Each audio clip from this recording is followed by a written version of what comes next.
रामनगर की रामलीला में राम, लक्ष्मण और सीता का पात्र कौन निभाता है?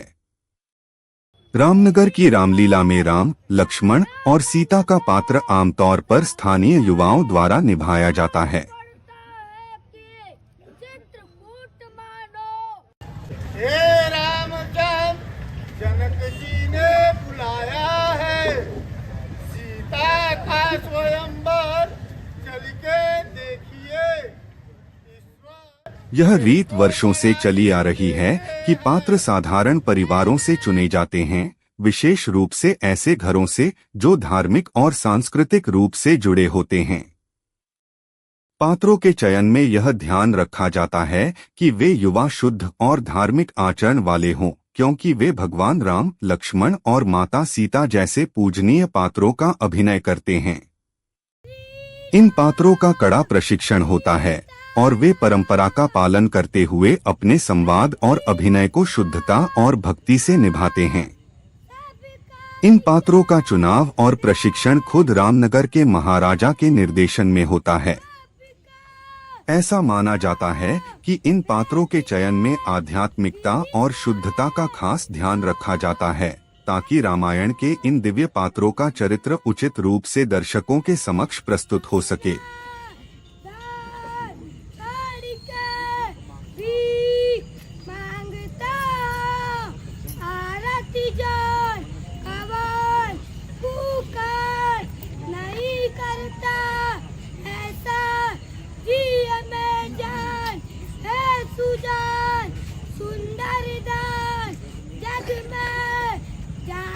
की वाणी को उबल करो हमारी और हम में रीति नहीं, ना मोक्ष पद चाहे, केवल यही वरदान मांगता हूँ कि जन्म जन्मांतर श्री राम जी के चरण कमल में मेरी सास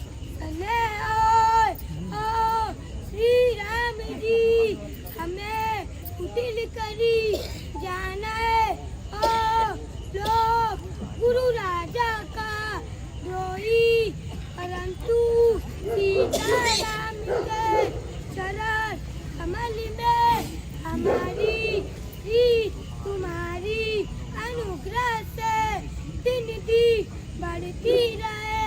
मैं जन्म चातक की सूरती में विसार दूं और जल जाचत बाज से आतर किराए दूं और चातक की रटन रटते रटते बात नहीं से सब बात से भलाई है, जैसे स्वर्ण पर ताए से छवि चढ़ती है, जैसे सीतम के पद में निभाए से प्रेमी की शोभा है।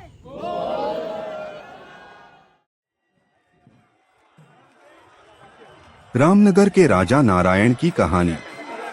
राजा उदित नारायण सिंह रामनगर के उन महान शासकों में से थे जिन्होंने रामनगर की रामलीला को अपनी अद्वितीय पहचान दी।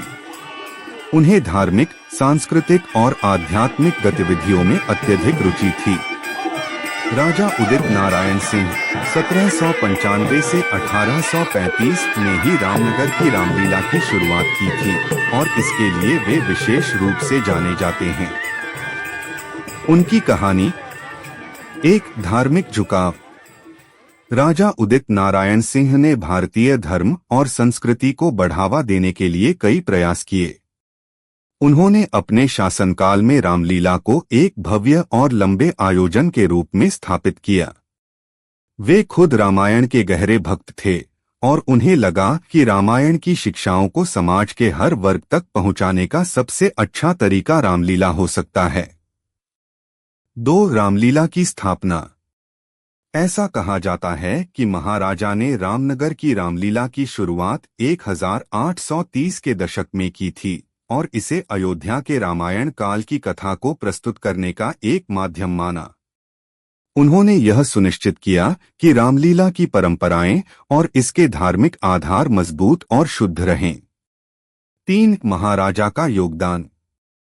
रामनगर की रामलीला में महाराजा की भूमिका केवल एक संरक्षक की नहीं थी, बल्कि वे व्यक्तिगत रूप से इसके हर पहलू पर ध्यान देते थे।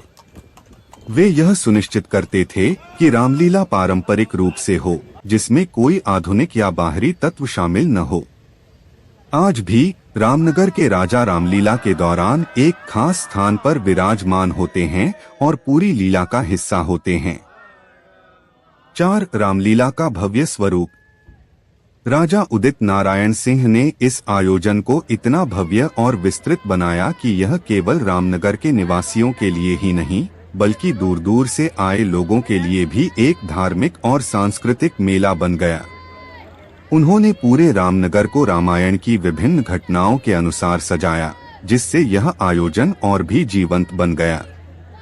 5. राजवंश और वर्तमान भूमिका। उदित नारायण सिंह के बाद भी रामनगर के महाराजाओं ने इस परंपरा को बनाए रखा। वर्तमान समय में भी रामनगर के महाराजा इस रामलीला के संरक्षक होते हैं और आयोजन के दौरान एक विशिष्ट आसन पर बैठकर पूरी लीला का आनंद लेते हैं। उनकी उपस्थिति रामलीला की गरिमा और धार्मिक महत्व को और बढ़ाती है। महाराजा की कहानी से जुड़े कुछ रोचक तथ्य। रामनगर के राजवंश ने रामलीला की परंपरा को शुद्ध और प्राचीन बनाए रखा। महाराजा स्वयं रामायण के गहन अध्ययनकर्ता थे और उन्होंने अपनी देखरेख में इस लीला को धार्मिक और सांस्कृतिक धरोहर के रूप में विकसित किया।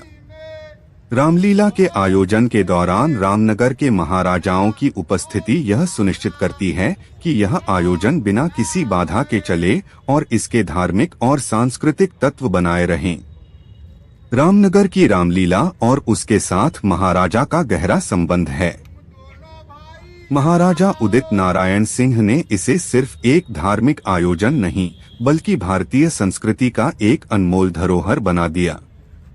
आज भी यह आयोजन उनकी विरासत को जीवित रखे हुए है और राम, लक्ष्मण और सीता के पात्र स्थानीय लोगों द्वारा बेहद श्रद्धा और सम्मान के साथ निभाए जाते हैं।